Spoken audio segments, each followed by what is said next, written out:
বাবা তুমি কি খাবে? আলু খাবো। আলু ভাজা খাবে? ঠিক আছে, তাহলে আমাকে দাও, আমি বানিয়ে দেই। তাড়াতাড়ি চলো। ওকে। আসসালামু আলাইকুম, সবাই কেমন আছেন? তো আলু ভাজার জন্য প্রথমে আমি আলুগুলো কেটে নিয়েছি। এখন আমি আলুগুলো ভালো করে ধুয়ে নিব।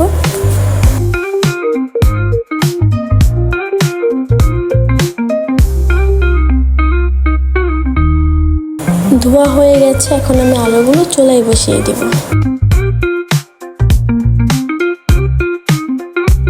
আলুটা সিদ্ধ হয়ে গেছে, এখন আমি উঠিয়ে নেব। এখন আমি আলুগুলো ছিলে নেব।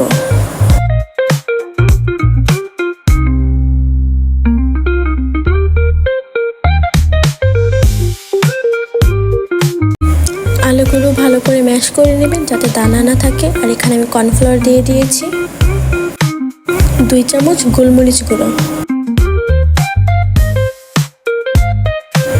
1 চামচ চিলি ফ্লেক্স, স্বাদ মতো লবণ। সবগুলো উপকরণ মিক্স করে নেব।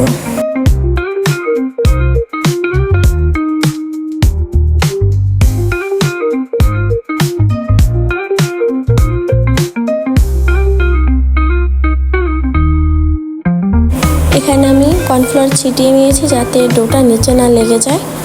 আর এটাকে এত সুন্দর শেপ আমি হাত দিয়ে করেছি, এখানে বেলুনের ব্যবহার করিনি। আপনারা এখানে হাত দিয়ে শেপটা আনতে পারবেন। হাতে একটু পানি লাগিয়ে নেবেন যাতে হাতে না লেগে আসে এটা।